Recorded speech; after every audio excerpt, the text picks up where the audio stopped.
There is a word in this verse that almost everyone reads wrong, and the whole meaning turns on it. The word is diligent, and when a modern reader sees it, they picture effort. Someone with their sleeves rolled up, someone working late, sweating, grinding.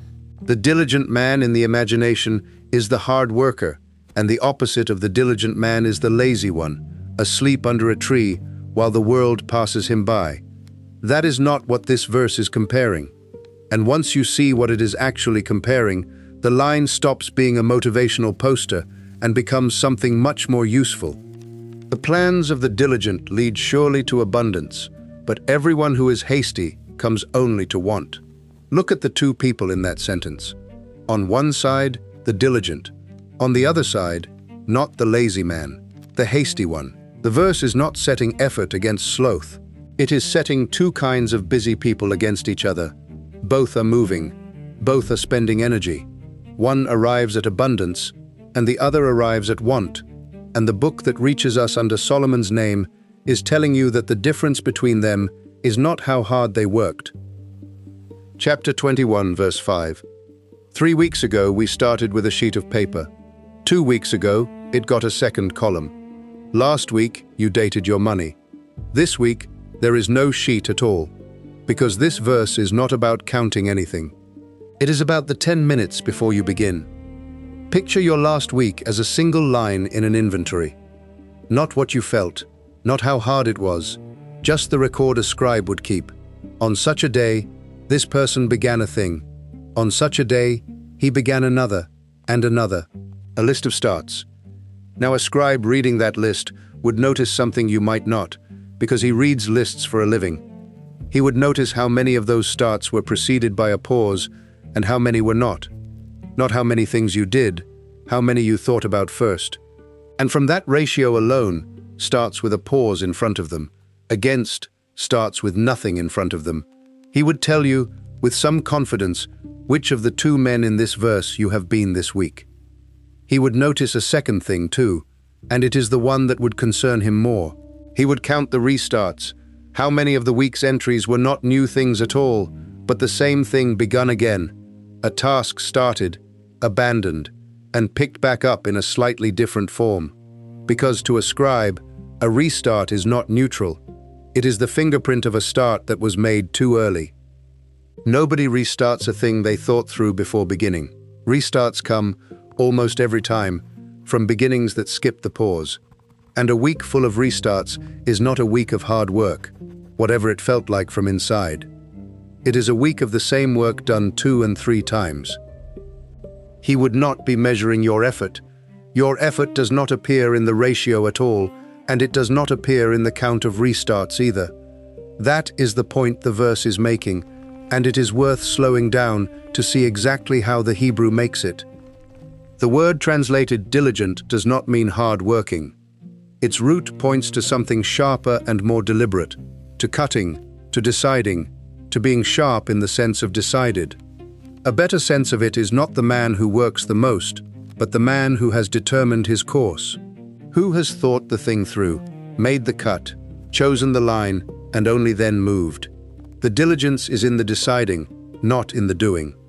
Which is why the verse pairs it with the word plans. The diligent are not defined by their labor in this sentence. They are defined by their forethought.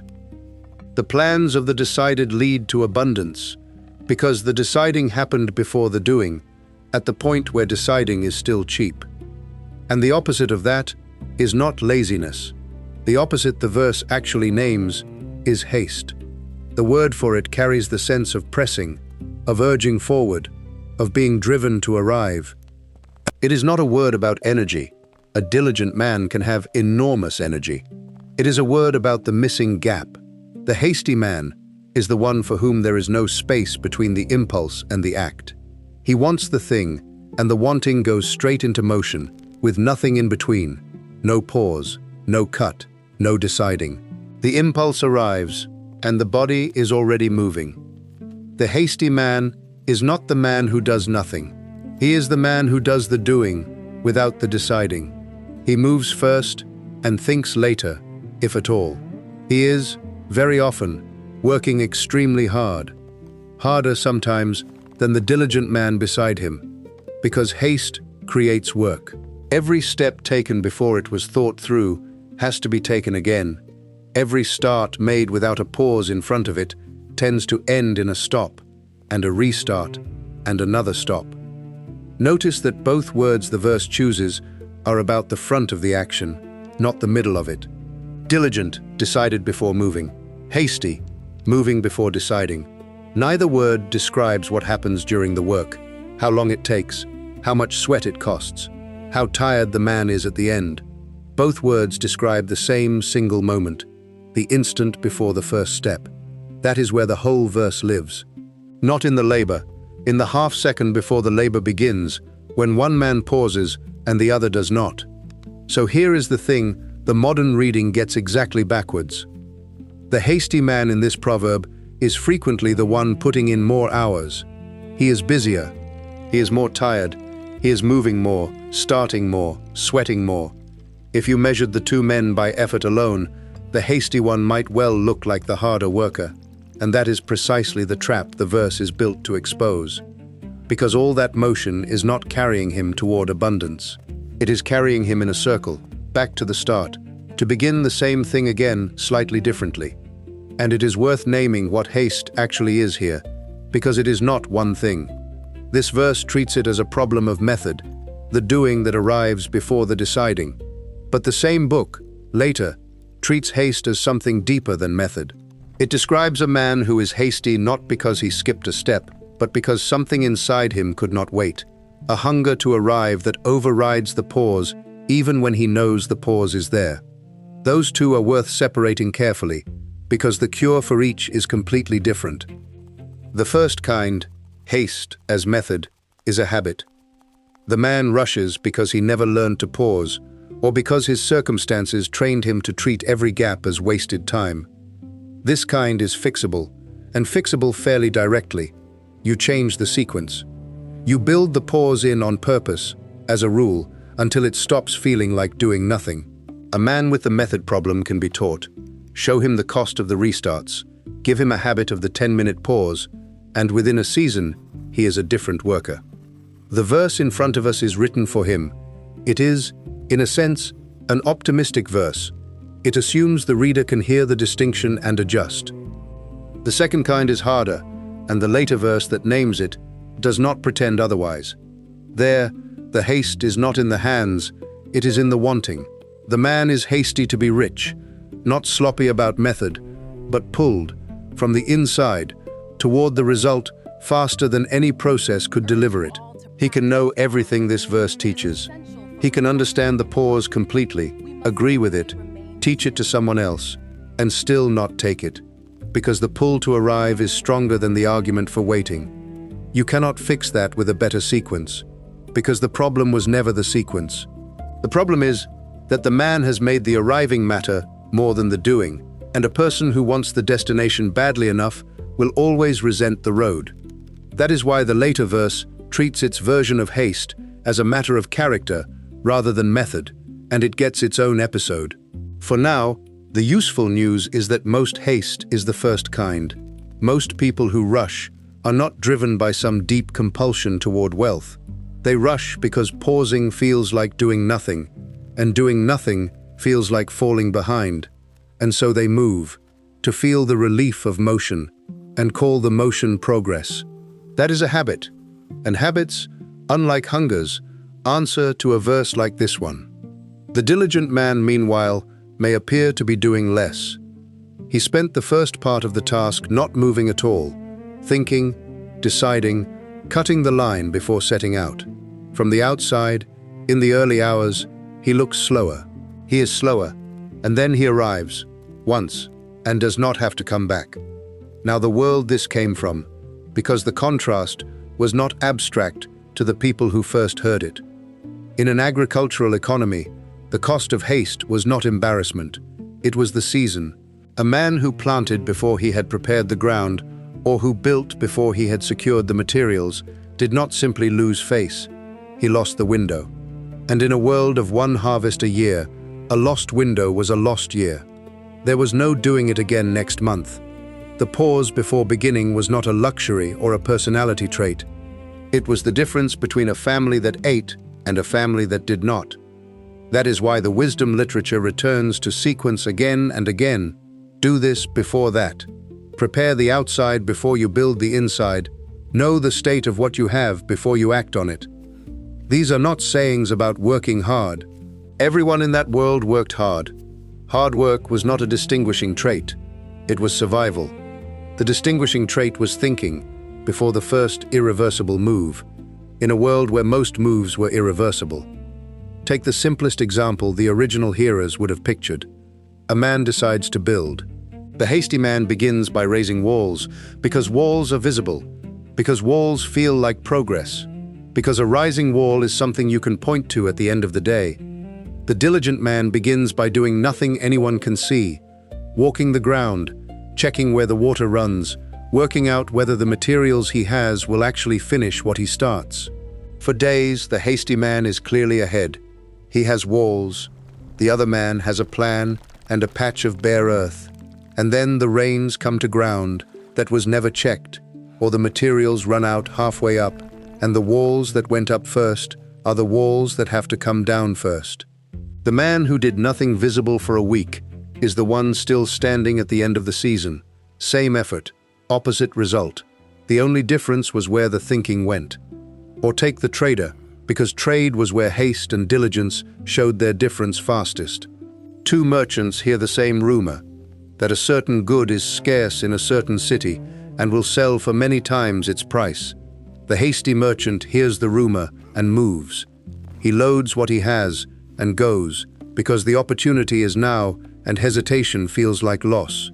The diligent merchant hears the same rumor and stops, to ask who else heard it, how long the journey takes, whether the scarcity will still exist when he arrives, whether the road is safe in that season, what he will do if the price has already collapsed by the time he gets there. He might take the same journey the hasty man took. He might not, but he decides it as a question answered, not as an impulse obeyed. And in a world where a single failed caravan could end a family's standing, the pause that looked like timidity was the thing that kept the family trading for another generation. The hasty merchant who guessed right got rich once. The diligent one who decided well stayed in business, which, over a lifetime, is the larger fortune. The pattern under both examples is the same, and it is the pattern under the verse. Visible early motion is not progress. It is often the opposite, the thing that has to be undone.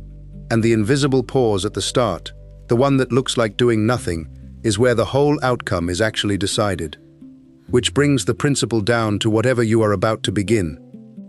Before the principle, though, it is worth clearing away three things diligence is not, because each of them is a counterfeit that feels like the real thing. Diligence is not slowness.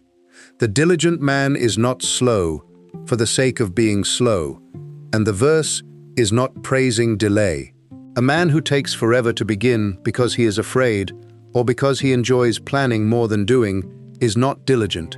He is stuck, and stuckness dressed up as care is just a different way of never arriving. The pause the verse praises is short.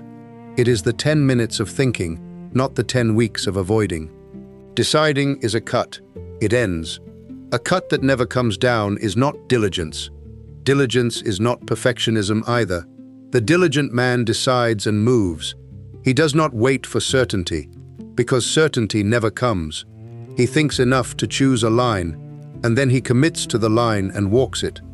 The perfectionist confuses more thinking with better thinking, and keeps sharpening a decision that was ready to be made an hour ago. Past the point where thought improves the choice, more thought is just haste wearing the opposite mask. Motion of the mind, instead of motion of the body, but motion that isn't getting anywhere all the same. And diligence is not control. This is the one the next section is about, so hold it lightly for now. The diligent man is not the man who has removed all risk. He cannot. He is the man who has thought before moving, and thinking before moving does not guarantee the move succeeds.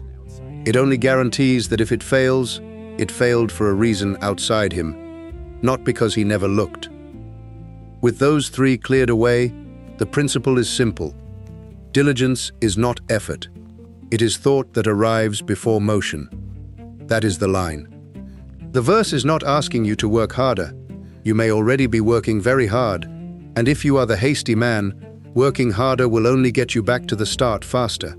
It is asking you to move the thinking to the front, to spend the cheap minutes before beginning, so that you do not spend the expensive weeks after.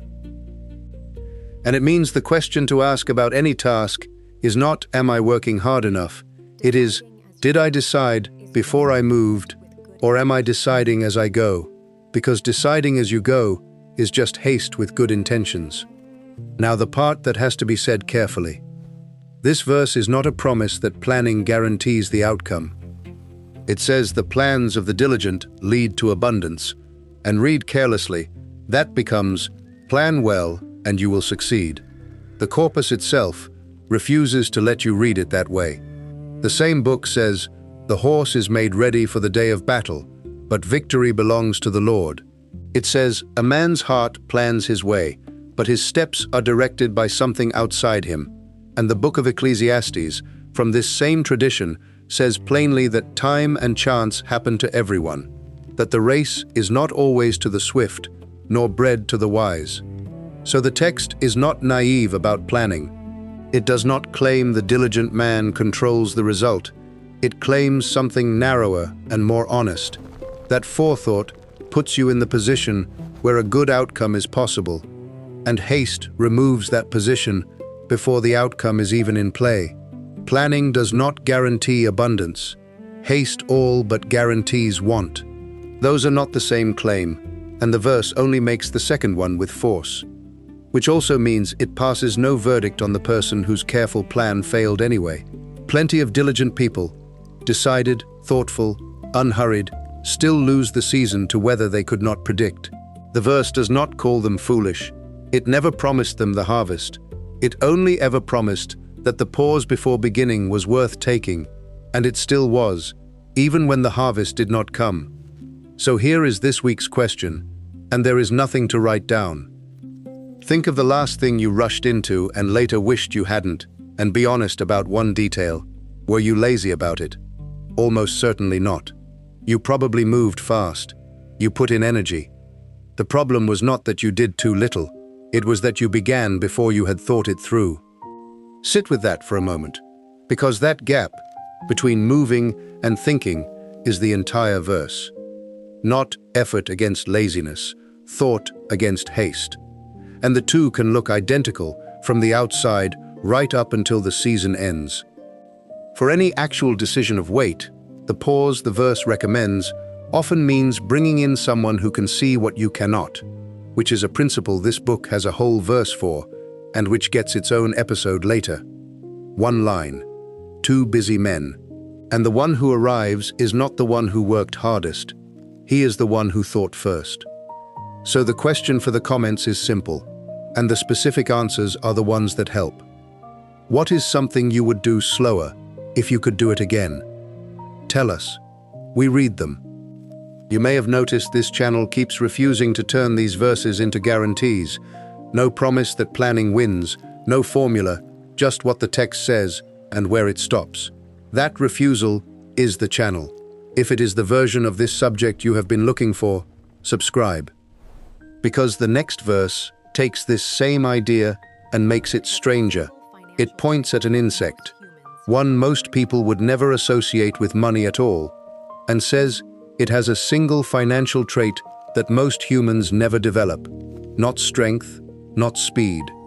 The ability to begin without being told. That is where we go next.